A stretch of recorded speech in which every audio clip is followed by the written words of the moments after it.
டிஎம்கேல இருந்து டிவிகே கூட வந்து காங்கிரஸ் பேச்சுவார்த்தை நடத்துது அப்படின்ற ஒரு பேச்சு அடிபட்டுட்டே இருக்கே சார். அதாவது அரசியல்ல வந்து என்ன வேணாலும் நடக்கலாம் அப்படிங்கிறது ஒரு விஷயம்.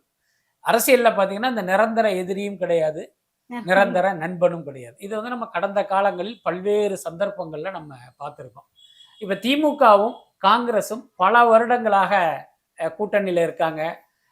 வட மாநிலங்கள் தேர்தல்ல நடக்கும்போது பீகார் தேர்தலில் கூட ஸ்டாலின் போய் நாங்க இவங்க நண்பர்களா இருக்கோங்கிறத காட்டியிருக்காங்க. அந்த இந்தி கூட்டணி உருவாகும் போது கூட இவங்க அங்க போய் அவங்களுடைய கான்ட்ரிபியூஷன் எல்லாம் பண்ணியிருக்காங்க. அதோட அர்த்தம் என்னன்னா, காங்கிரஸுக்கு நாங்கள் உற்ற தோழனாக இருக்கிறோம் அப்படிங்கிறத திமுக தொடர்ந்து நிரூபிச்சுக்கிட்டே இருக்காங்க. அதே நேரம் ரொம்ப லாங் எகோ அப்படி போனீங்க அப்படின்னா 80கள்ல திமுகவும் காங்கிரஸும் எதிரெதிர் கூட்டணியில இருந்தது. அது மட்டும் இல்ல, அன்றைய பிரதமர் இந்திரா காந்தி மதுரை வரும்போது அவர் மீது கல்வீச்சு நடந்தது. அந்த கல்வீச்சை நடத்தியது திமுக.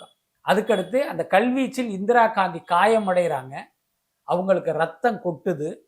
அது குறித்து கேட்கும்போது கருணாநிதி ஒரு கொச்சையான கமெண்ட் அடிச்சதெல்லாம் நம்ம மறக்க மாட்டோம். ஸோ அப்படி இருந்த காங்கிரஸ் திமுக தான் அதுக்கப்புறம் இன்றைக்கு கூட்டாளிகளா மாறி இருக்காங்க.